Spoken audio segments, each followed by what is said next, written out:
This video is sponsored by BuyMode Shopping app. Hi friends, நம்ம இந்த வீடியோவில் அக்னி நாயகனான APJ Abdul Kalam ஐயா பற்றி தான் பார்க்க போகிறோம். வாங்க பார்க்கலாம். ஏபிஜே அப்துல் கலாம் 1931ஆம் ஆண்டு அக்டோபர் மாதம் 15ஆம் தேதி தென்னிந்தியாவில் தமிழ்நாட்டில் உள்ள ராமேஸ்வரத்தில் ஒரு படகுக்கு சொந்தக்காரரும் மரைக்காயருமான ஜனுலாப்தீன் மற்றும் இல்லத்தரசி ஆசியம்மா ஆகியோருக்கு 5வது மகனாக பிறந்தார். இவர் தந்தை ராமேஸ்வரம் மற்றும் தனுஷ்கோடி இடையே மக்களை படகில் அழைத்து சென்றார். கலாமிற்கு 4 சகோதரர்கள் மற்றும் ஒரு சகோதரி இருந்தனர். இவரின் மூதாதையர் வணிகர் மற்றும் சில உரிமையாளராக இருந்தனர். 1914ஆம் ஆண்டு பாம்பன் பாலம் திறக்கப்பட்ட பிறகு படகோட்டம் தொழில் பாதிக்கப்பட்டது. இவர் பிறந்த நேரம் குடும்பம் வறுமையில் ஓடியதால் சிறுவனாக இறந்தபோது செய்தித்தாள்களை விற்க வேண்டியிருந்தது. திருச்சிராப்பள்ளியில் உள்ள தூய வளானார் கல்லூரியில் இயற்பியலும் சென்னை தொழில்நுட்ப கல்லூரியில் விண்வெளி பொறியியலும் படித்தார்.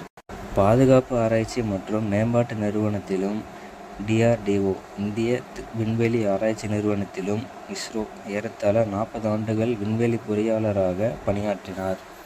ஏவுகணை மற்றும் ஏவுகணை ஏவல் வாகன தொழில்நுட்ப வளர்ச்சியில் கலாமின் பங்களிப்பால் இவர் இந்திய ஏவுகணை நாயகன் என்று அழைக்கப்பட்டார். 1998ஆம் ஆண்டில் நடந்த பொக்ரைன் 2 அணு ஆயுத பரிசோதனையில் முக்கிய பங்காற்றினார். 2002ஆம் ஆண்டில் ஆளும் கட்சியான பாரதிய ஜனதா கட்சி மற்றும் எதிர்க்கட்சியான இந்திய தேசிய காங்கிரஸ் கட்சியின் ஆதரவுடன் லட்சுமி சாகவை தோற்கடித்து குடியரசுத் தலைவராக தேர்ந்தெடுக்கப்பட்டார். மக்கள் ஜனாதிபதி என்றும் அழைக்கப்பட்டார். பிற்கால வாழ்வில் கல்வி, எழுத்து மற்றும் பொது சேவை குறித்து திரும்பினார்.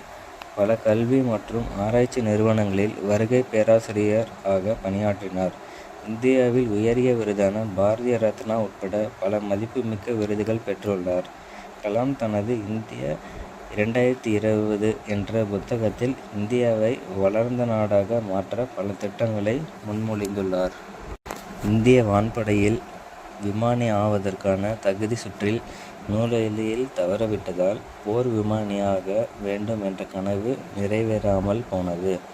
1998இல் இருதய மருத்துவரான சோமராஜனுடன் இணைந்து குறைந்த செலவிலான உறைக்குழாயை உருவாக்கினார். இது கலாம் ராஜு உறைக்குழாய் என பெயரிடப்பட்டது. 2012இல் இவர்கள் வடிவமைத்த கைக்கணினி கலாம் ராஜு கைக்கணினி என்று பெயரிடப்பட்டது.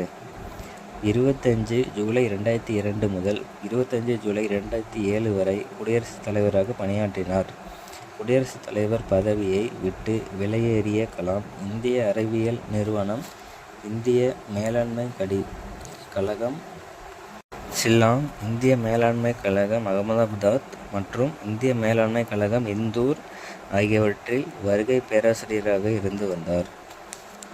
திருவனந்தபுரம் இந்திய விண்வெளி தொழில்நுட்ப பல்கலைக்கழக வேந்தராகவும் அண்ணா பல்கலைக்கழகத்தின் விண்வெளி பேராசிரியராகவும் பணியாற்றினார்.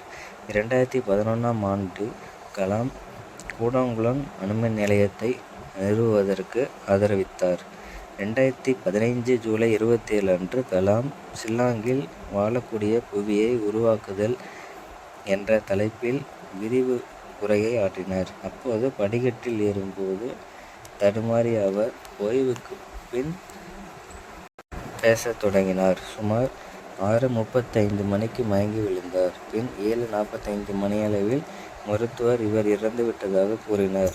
அவர் உடல் ராமேஸ்வரம் கொண்டு செல்லப்பட்டு ஜூலை 30ஆம் தேதி அன்று முழு அரசு மரியாதையுடன் அடக்கம் செய்யப்பட்டது. கலாம் நினைவகம் கட்டப்பட்டு ஜூலை 2017 அவரின் நினைவாக ராமேஸ்வரத்தில் உள்ளது என்பது குறிப்பிடத்தக்கது. தேங்க்ஸ் ஃபார் வாட்சிங் ஃப்ரெண்ட்ஸ்.